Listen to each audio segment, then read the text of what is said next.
generation of children who are going to have a shorter life expectancy. Hey, hello, superstars. Of our children right now. What is going on here? It's not only health, it's about survival and well-being of the United States as a nation. You don't crave broccoli, and our generation has grown up craving a Big Mac. I'm going to think that there's something better for me. Unless we're able to control this epidemic, we're going to have an abundance of chronic disease. All of us have to be part of the solution to reduce obesity. The weight of the nation is out of control, but we can fix that. We don't now take this as a really urgent national priority. We are all going to pay a really serious price. Obesity will crush the United States Move your mic over. in oblivion. And ready and go.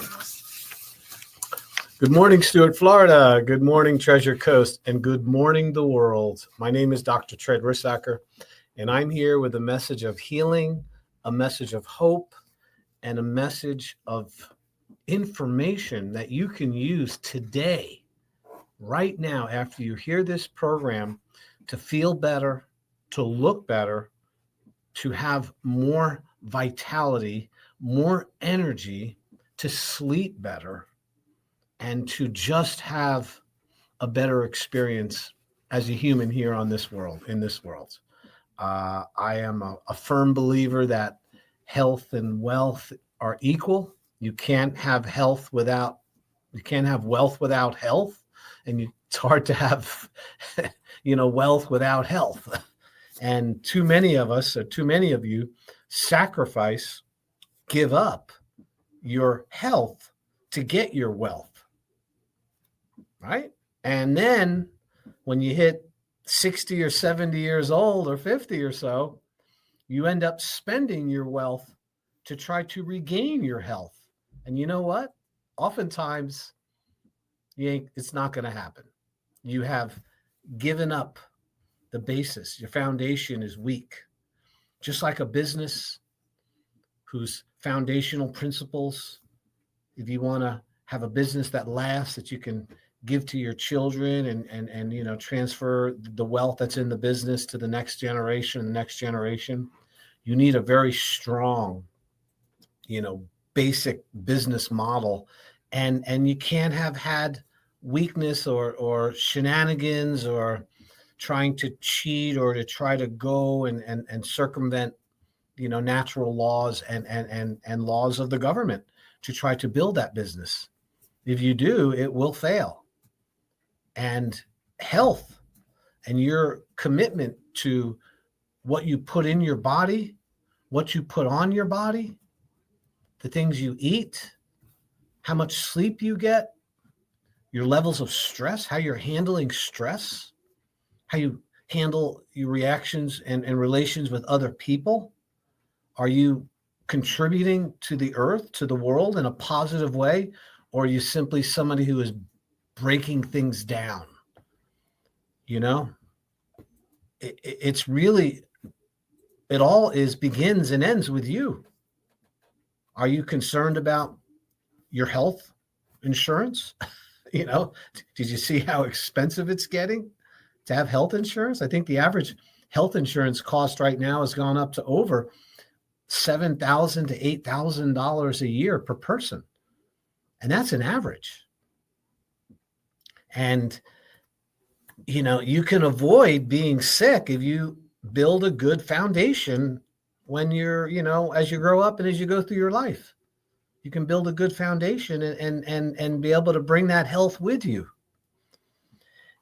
It's really that simple. Yet we always feel, for some reason, just, I was watching, I like stuff that has meaning and content when I'm online, and I do watching a lot of stuff on the internet, obviously. No more TV, thank goodness. And they had some shows on the war, the Iraq war, the Fallujah, and also some stuff about Ukraine and, the meat grinder that's happening over there, what's happening with all these people.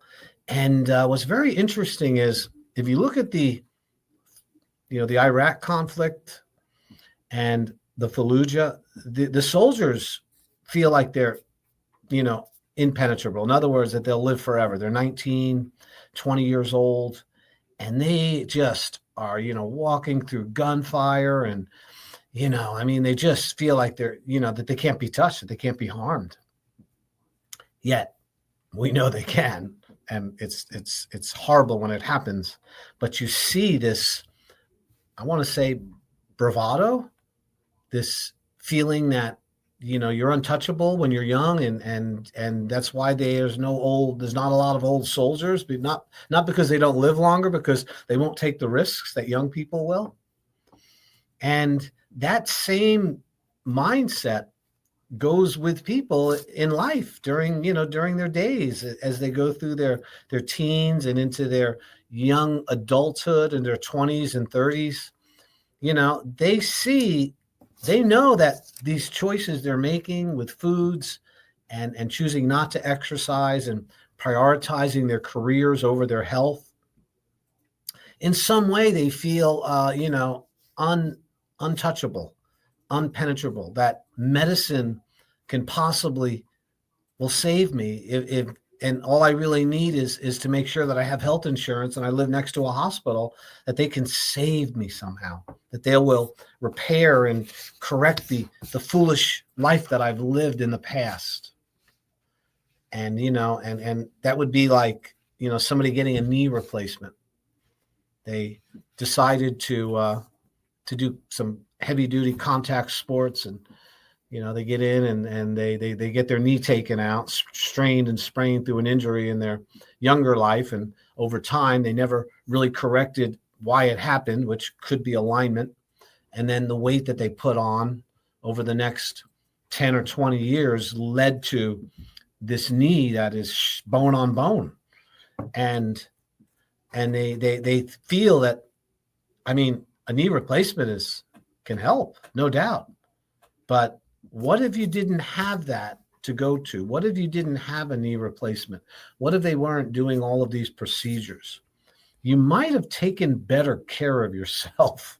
I know for me, when they do a knee replacement, remember the other leg is as old as the one that they replaced, and so is the hip, and so is the foot.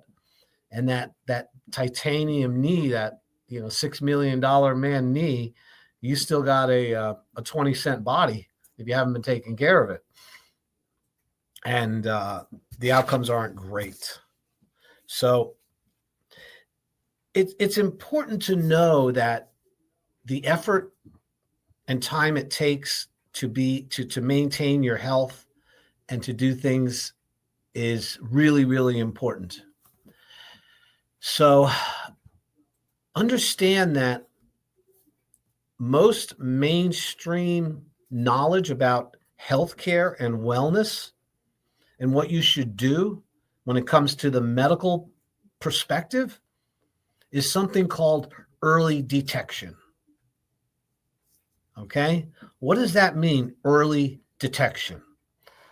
In other words, you need to get imaging, you need to get x-rays, you need to get colonoscopies, you need to get ultrasound imaging, you need to get your blood work done regularly, you need to get screened for lung cancer, for papillomavirus problems, screenings and examinations. And that is called early detection. That is not healthcare. That's telling you early to try to catch something early enough that you can avoid, the repercussions of a long chronic problem. Now, early detection is important. Don't get me wrong, you guys. All right. I'm not telling you to not get things tested. However, that should not be your form of health care or wellness care or life choices. To wait for, to see if you have a disease and then do you're pretty much done. Rarely can they correct the disease that they find with this early detection. And of course it's better than not looking at it at all. So, and I'm not just mentioning this, I do have some statistics on this. And, there's one by Harvard Medical College, Harvard Medical University, had done a statistic on how correct the diagnosis was compared to what led to somebody's death. In other words, what the death certificate, what actually killed them, and what was the diagnosis that they got into the hospital with was over 60 to 70%. The diagnosis that the hospital derived was not what actually killed them. The diagnosis, in other words, the problem that really led to their demise was not what was originally on the records. In other words, diagnostically, they failed to identify the real problem. They were treating the symptoms, which was the diagnostic criteria, with the symptomatology that someone presents with, without really now. So, and how did they know that? Because what they did was, in Harvard, they do autopsies. And when somebody dies at Harvard Medical, they do an autopsy to see the cause of death. And the actual entrance diagnosis was over 60% or even worse wrong. And that's Harvard. So with that, knowing that, how effective is a doctor that works in a private office that, doesn't have the same skills and all the testing. In fact, but there's also some other statistics that show that a doctor's first opinion from a history and a consultation and an exam, or like a physical exam, they're like 80% correct as a result of what their findings are and what they believe is going on. So here's another statistic: was when you did get the right diagnosis at Harvard University, if you did get the right diagnosis, how many of those people actually had a cure from the diagnosis and then the treatment that was given to them at the hospital? How many actually affected a cure? In other words, a resolution of the problem. Healing, less than 5%. That's right. Less than 5% were actually able to be cured or healed 100% from the problem. And what that means is that doesn't mean that they didn't extend their life. It doesn't mean that they didn't treat the symptomatology of that problem. They do, and they're good at that, but they never really were able to heal the problem because, it had gone too far. And thus, those people suffer comfortably. They're still suffering, but they try to make them comfortable with blood pressure medication and blood. It's not my genre. I used to know a lot about all the different things that they did to treat symptoms, but that would be the diabetes medications, the things for Alzheimer's and dementia. They can't cure those. The heart disease and the plaquing of the arteries. Giving you statins and lipids to lower triglycerides, and these are the big money makers. And now we have this Ozempic rage. This oh my God, give me a drug to physiologically stop me from eating somehow and stop my digestive tract from working with an injection into my body. Suffering comfortably. That's really what medicine does. You have a problem and they don't really have the true source of the cure because that's usually lifestyle, and you got to do a little more than just show up at the doctor to get better. So they treat you with medications and pharmaceutical agents, and you're basically suffering comfortably. And we're not really comfortable. You know that. So, hello, wake up, wake up, wake up. Don't be a fool. Don't be a mark. Don't be somebody who gets the bad end of the stick. And that doesn't mean that everybody couldn't be helped by a doctor. I've been to the doctor and they helped me enormously. But and I can usually trace it back to something that I failed to do when I was younger. somewhere I chose not to take care of my health or exercise enough or, eat the right foods or remove poisons and toxins. I thought I was like the 19-year-old in Fallujah, that I wasn't going to get shot, and that's why. So now, with all that said, if you're in a pickle and you're starting to realize that your health is fleeting you, and you're starting to feel, as they say in the old washing machines where they used to do the wringer, they used to put the clothes in the wringer to wring it out. And if you got your fingers caught in it, it was called the nip of the wringer. Maybe you felt the nip of the wringer. Maybe your blood sugar jacked up. Maybe you've lost feeling in your feet. You're getting neuropathy and numbness, and maybe your back stiffness is turning into a chronic problem that every time you sit down, you have this horrible shooting pain in your back.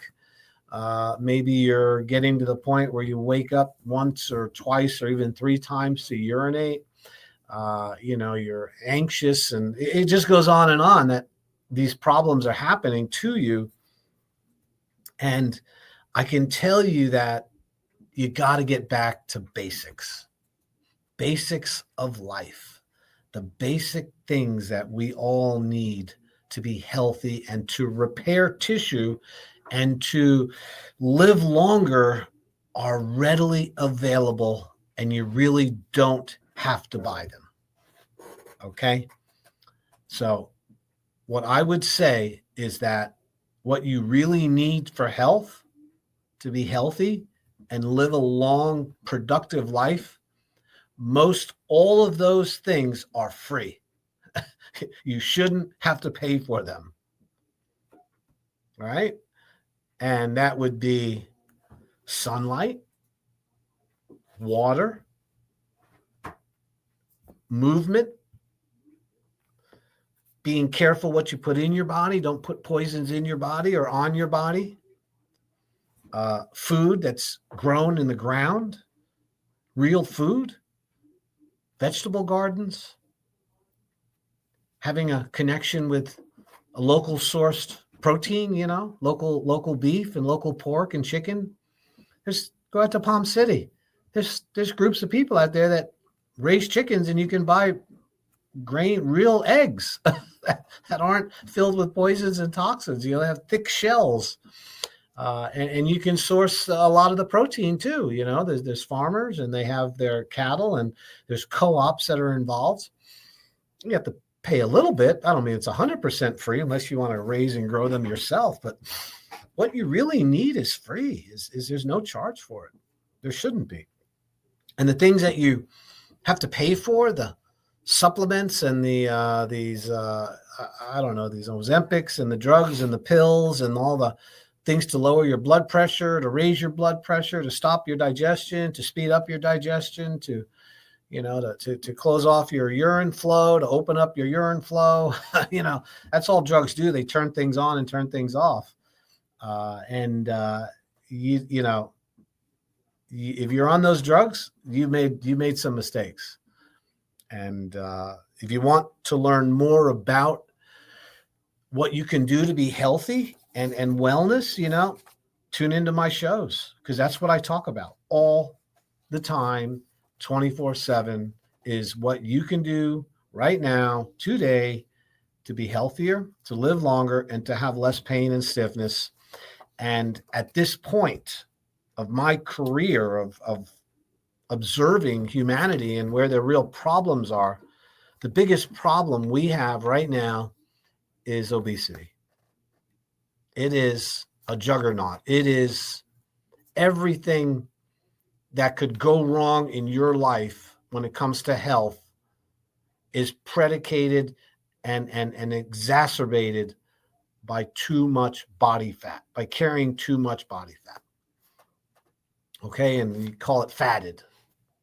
And, what is a survival mechanism from your ancestors to make sure that you had food over the winter, you had calories over the winter that you could count on, and that in the event of a raid from another tribe or a reason why you got to get out of town right now, which happened a lot 2,000 years ago, you carry calories with you. You make fat. Your body fat is a gift, you guys, a gift from God. Why? Because you can eat and make fat and then utilize those calories when there is no food available for you. And you can get through a time frame. Maybe it's a month, maybe it's a year, maybe it's 2 years with very little food available. And then when you do see food, when you do have a chance to eat food, you can eat so much that you make fat above and beyond your needs for that day, that week, even that month. You can make 100 pounds of fat. You can make 3 pounds to 4 pounds of fat a day, people, just by overeating. It's true. You got to overeat 3,500 calories to make a pound of fat. Most people are eating, on average, 4,000 to 5,000 calories per day. That's the average American, how much food they're taking in calories. Now, of course, most of those calories are empty calories. So when you're looking at calorie intake, a high soda, which is, big gulp sodas, over, 600, 700, 800 calories of empty calories. And then a Starbucks double latte with sugar, and the squirt stuff, 600, 700 calories. Some people eat those, drink those 4 or 5 times a day. That's 700, 1,400, 2,800. There's 4 of them right there. And you haven't even eaten any food yet. So it's common to put on 4,000 to 5,000, eating that much food. And you make fat. And it's God-given. It's a natural thing. But what's not normal is to never not eat. You're designed to go periods of time without any food or any nutrition, and then you utilize your fat stores. But you do not utilize a fat store if you're simply skipping meals. You never really get to burning fat. If you're just eating these small amounts all day long, snacking, 5, 6 hours, you feel hunger, so you eat again, a little bit here, a little bit there. You're still not burning fat, you guys, because the body does not burn true body fat until you run out of carbohydrates, until you run out of glucose. And those carbohydrates are fruits and vegetables, and they make glycogen in the liver. The body stores that energy, that glucose, as glycogen. And glycogen is the stored form of glucose. And the body needs glycogen for instantaneous energy. The stress response utilizes glycogen and glucose to get you out of the fire, to get you away from saber-toothed tiger. You're at the watering hole. You're getting a little bit of water with your buddy, your caveman buddy, and a saber-toothed tiger jumps up and pounces on him and eats him in front of you. And he's got a friend. There's another tiger there also. Well, let me tell you, your body is not utilizing fat to get out of that situation, I promise you. Your bodily fat is stored away for after, when you don't have any food. That instant burst of muscular energy to get away from something comes from the body's stored glycogen in the liver. And it's set off by the adrenaline response, by the stress response. Adrenaline is produced by the adrenal gland when you have something that, scares you, or it's when you have stress. Adrenaline shoots into the bloodstream, and this causes a release of cortisol. Now, you've all heard about cortisol. Cortisol is the hormone your body produces to raise blood sugar, to get calories into the cells, into the bloodstream, so your body has the energy to run or to fight or to get away from whatever it is, muscular, and to think. Now, what's very interesting is that glucose, glycogen, flood lasts about 20 hours, less than a day. So if you were, if you were being chased, okay. So let's say the saber-toothed tiger ate your buddy and his buddy's chasing you, his mate, and you got to run like right now. The ability to get away and to run and to use your muscles and to hide and to fight is all being produced by the glycogen stores in your body for the first 20 hours or so. So 20 hours.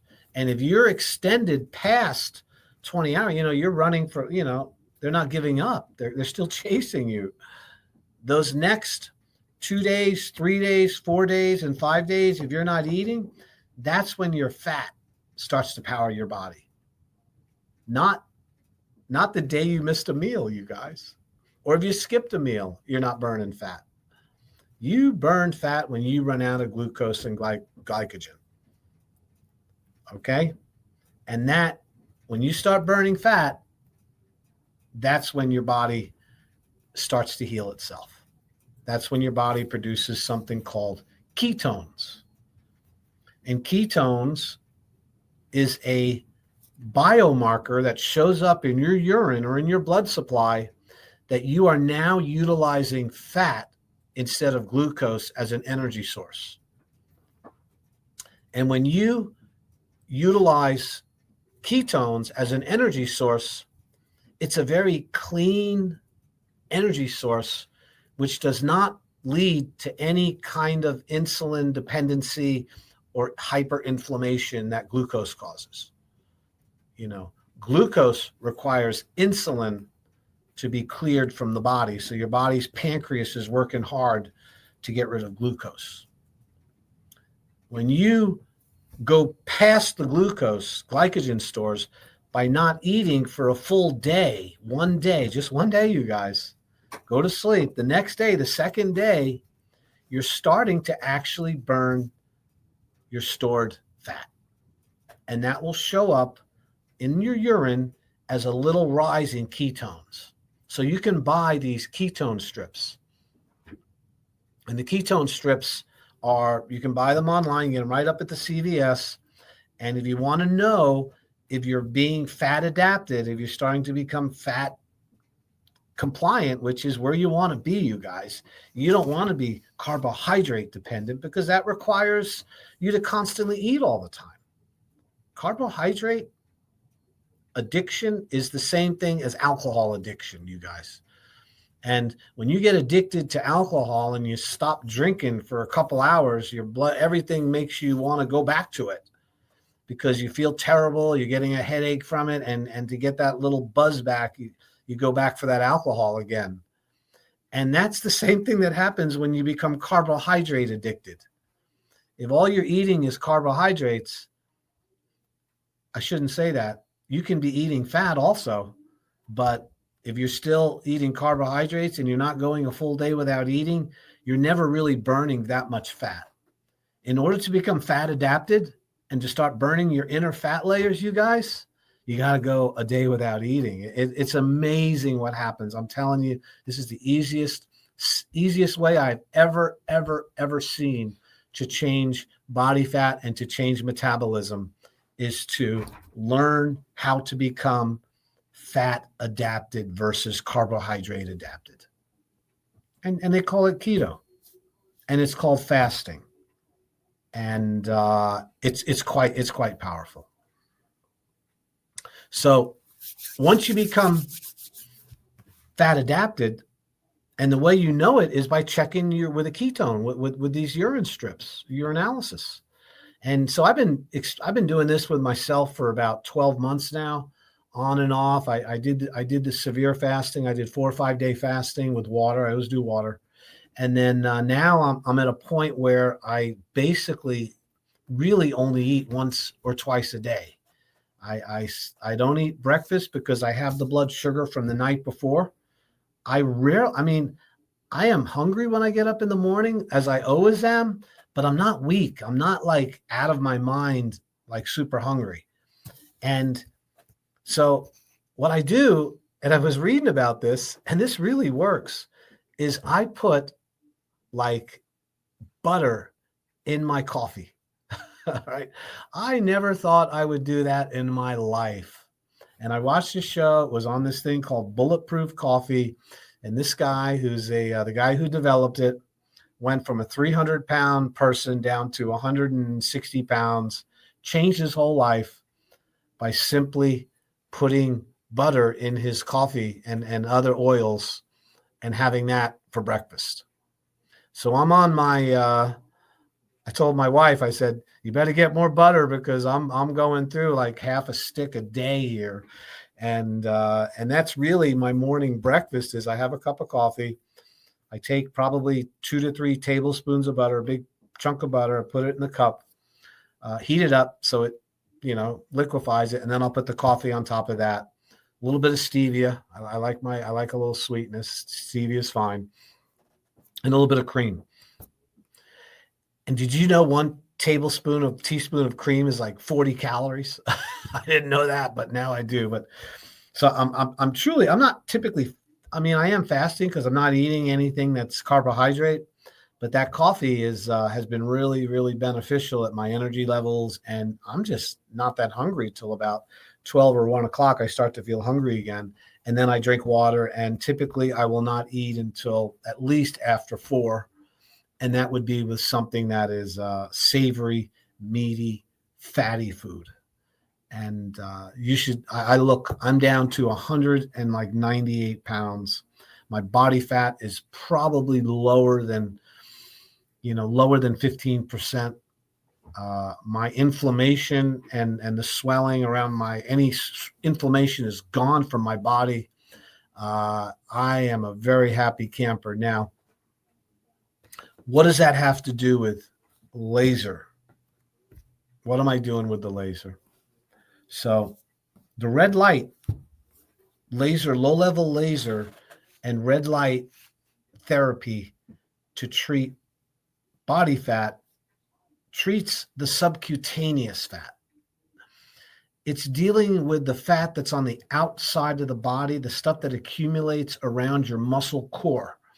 So if you were to, make a muscle and feel the muscle behind you, the muscle in your belly there, and then when you were to squeeze the skin in front of that, that's called subcutaneous fat. And that fat does not respond as easily as visceral fat when it comes to fasting and losing weight. Visceral fat surrounds your organs, and it's behind the muscle. It's your metabolically active fat. If you have high visceral fat, you have high probably blood glucose, you have hyperglycemia, you probably have high triglycerides, you probably have high levels of HDL versus LDL. And, difficulty with sleep, swelling around your joints and your knees and your back. You're probably suffering with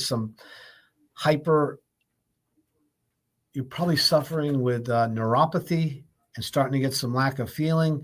Maybe your toenails are starting to look deformed or dark.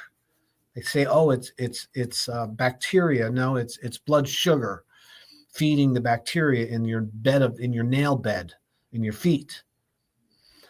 And visceral fat responds beautifully to fasting and these cutting out the carbohydrates. However, if you're not careful, you'll lose too much, and the skin on the outside becomes very, very becomes a problem. And low-level laser treats that subcutaneous fat which is accumulated. kind of like the stuff you wish you could do, like just cut it off and suck it out. Those people that walk around and say that. That's not visceral fat, people. That's subcutaneous. Nobody's sucking out visceral fat. Nobody's cutting out visceral fat. That's a diet and exercise thing, and fasting and reducing blood glucose and tuning up your intake is really, really key for that. And however, you come in with both compartments are usually populated. They're voluminous, we call it. And this is where the Lapex BCS lipolaser, this process that I've been doing, the laser easy way, is really, really effective at getting rid of the stuff that you can't target very easily with diet and exercise. And this is super, super important if you're over 50 years old. If you're under 50, then if you lose weight, you can probably still lose the skin. The loose skin will tighten and tone somewhat. But if you're over 50 and you're getting into your 60s and even into your 70s, you will have lost the muscle tone, the musculature, which is around your subcutaneous fat. Remember, the muscles, your muscle core is really outside of the viscera. You know what I mean? In other words, if you were to open up somebody's intestines and cut through them and disembowel them, there's very little muscle around the organs. I mean, there's smooth muscle. It's too complicated to go into here. But those big skeletal muscles are just that, skeletal muscles. And those muscles are what give you definition. That's what makes you look good. You look good when you see that muscle tone and you see that ripple, that makes you look good. Well, once you hit 50 years old, actually, once you hit 40, you start to suffer something called sarcopenia. Sarco means Latin for muscle, and penia means smaller.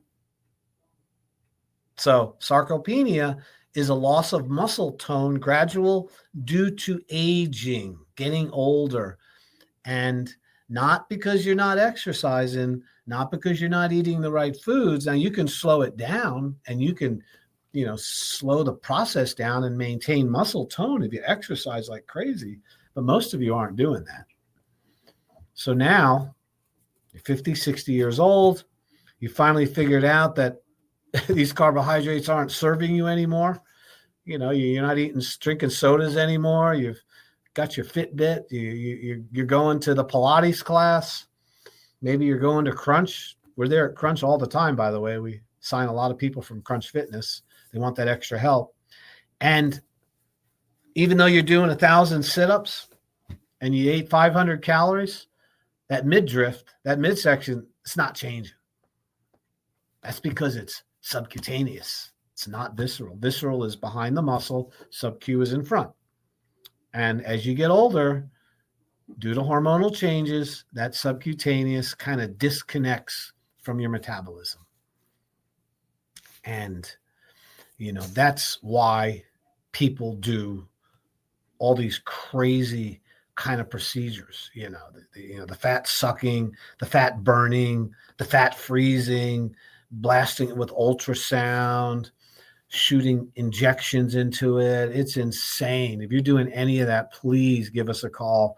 We do not do that. This is not what we do at the Slim Body. We're using a red light, the same energy that you see in the morning when you step outside and look up at that beautiful sun in the morning. Hopefully you're not looking directly into it. But when the sun first comes up on the horizon, it's red and it's yellow. Very beneficial. It's free. And if you were getting more of that, you wouldn't have as much body fat, by the way. That's well documented. People that live closer to the equator, where there's more sunlight and they get more sun, have lower body fat than people that live farther away from the equator. 40% less body fat, by the way. 40% less heart disease. 40% less dementia. The closer you get to the equator versus way up north, you're healthier people. It's because of the sun. And they're probably more active, getting outside more often. It's no fun to go out into the snow, I mean, you're not exercising as much. And I think that's why people come to South Florida. We live in such a beautiful place, Excuse me. So we're able to harness those same wavelengths, those red lights and those near infrared lights, which is sunlight in the morning for the first 2 or 3 hours and sunlight in the evening for the last 2 or 3 hours. Those wavelengths heal and repair your body. God created the sun to give us life. The sun radiates the earth. Those sun's energy, that nuclear reactor up in the sky that's gazillion times bigger than anything we could imagine, is pumping energy into us in the form of radiant energy. And that energy is taken up by plants, turned into glucose, turned into a starch, a carbohydrate. We eat the plant, and that energy is released into our tissues in the form of ATP. But it originally came from the sun. All energy comes from the sun, you guys. It's just transmuted into different things. Carbohydrates, fossil fuel, fat, proteins. They all contain the energy that was once radiant from the sun. So there's names for that. And one of them is called the way that the body gets energy from the sun in the form of glucose and fat. The mechanism is called oxidative phosphorylation. And then there's another way called gluconeogenesis. We make glucose, called glycolysis. And for that reason, when you shine the sun on your body, when you allow the sunlight to hit your body has receptors called chromophores. They're receptors that they didn't even know existed 20 years ago, you guys, because they didn't realize that light is a signaling molecule. Not only does it give you energy when you eat the plants and the food and the animals that ate the plants, they're giving you that energy. That radiant energy is also going through your body, completely you're translucent to it. I saw pictures of infrared light, and what they did was they took the scientist took his hand, and on the picture it looked for infrared penetration, and the infrared, which is invisible, by the way, you guys don't see infrared. You see red light. It's red. And then the next spectrum of the solar spectrum, which gives us light, is near infrared, infrared, far infrared, which are those saunas are far infrared. You don't see the light, but that's light. And then you get into UVA, UVB, and then you get into the higher levels of light. Okay. The only light that you see with your eyes is it shuts off at red.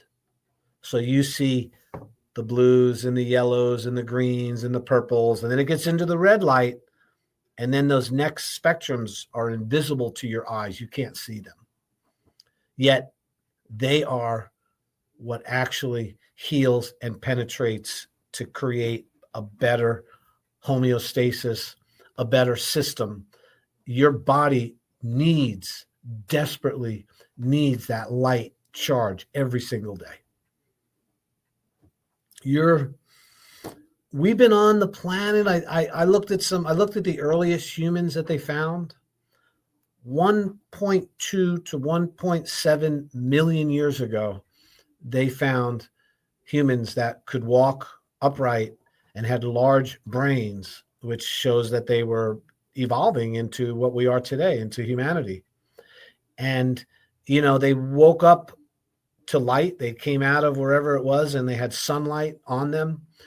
And then they ate food, which was putting sunlight into them through the starches. And then, of course, they got the fats and the proteins from the animals that they were able to trap or kill or find.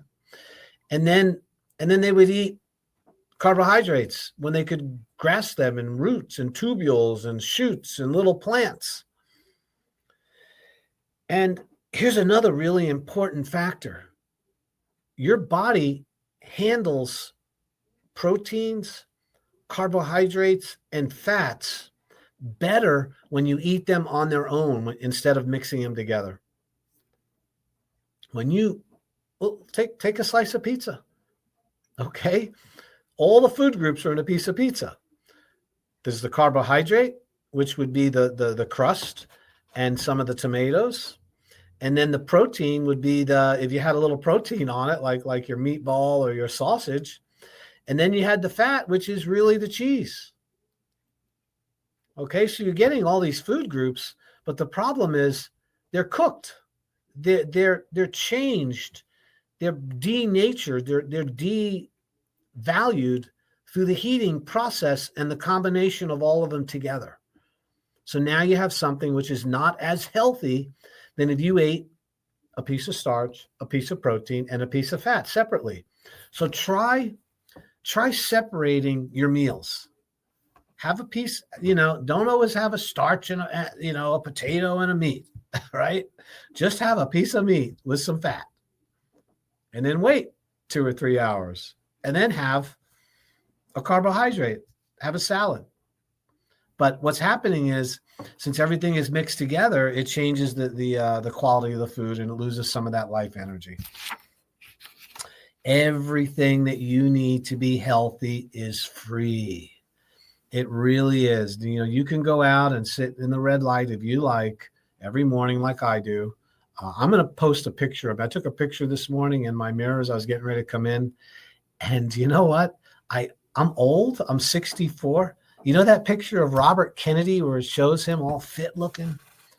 That's what my picture looked like. I was like, oh my God. And if you had seen me 10 years ago, you wouldn't recognize me.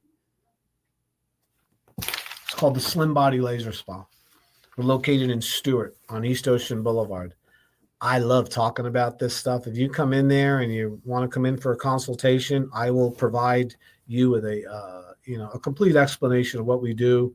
I'll demonstrate the machine so you can see it and you can touch it. I'll turn it on. You can feel it. I will show you before and after pictures of real people. I will let you read testimonials. I will perform, if you would like, a body fat analysis called a body impedance analysis.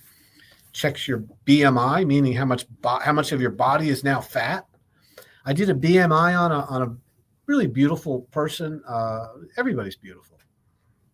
She's exceptionally beautiful. And she was 56 years old, weighed about 128 pounds, maybe 130, and she was 5'4". Now, height-wise, that's a little, at 140, at that much, that's definitely going to have some high body fat. Well, when I did the examination with the body impedance, which is it's electro, like an EKG tab you put on somebody's foot, and then the other tab goes on the back of their right hand, and then they sit back and it passes a very mild current, like a D battery, through your body, and electricity travels faster and slower depending on how much water content you have. And since fat holds a lot of water, if you have a lot of fat content, you're going to have a very different number when it comes to how quickly the electricity passes through your body. And that gives us your body fat number based on an algorithm of a whole bunch of people. Kind of complicated, but when I got her body fat, it was 54%. Now, you don't have to be a rocket scientist or understand health and wellness or be a doctor at the Cleveland Clinic to know that if you're 58 years old and you're carrying around 54% of your weight as body fat, you got problems. And if you had looked at her, she did not look like a bean, like you see these really morbidly obese people. It was, I called it thin on the outside, fat on the inside, Topi. You will never know that unless you come in and get a BIA with us. So Dr. Rissacker, we're on East Ocean Boulevard, Dr. Treds, Slim Body Laser Spa. Go Google, go on your little Siri phone and say, Dr. Tred Slim Body. It'll come up with my name, my phone numbers, everything you need to get in touch with us. Consultations are always free because I don't want any reason for you not to come in and see what we do. 15 seconds. So I highly suggest it. And I just want to say thank you to all the people that listen and tune in and comment here as I'm sitting here. I'm sorry I can't comment back to you, but we'll see you soon, and have a great week. All right. Bye-bye.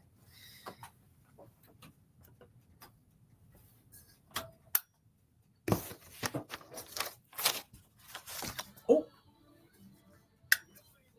sorry. I didn't realize you guys were still on here. Thank you for tuning in. Remember, Dr. Tred, Slim Body Laser Spa. Let's see if I got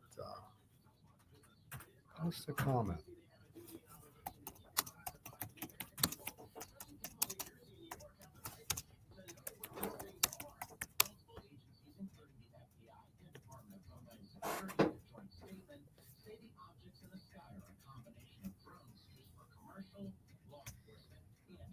Yeah, there we go. Figured it out. That's the ticket, you guys. That is the ticket. Thank you so much. We'll see you soon. Bye-bye.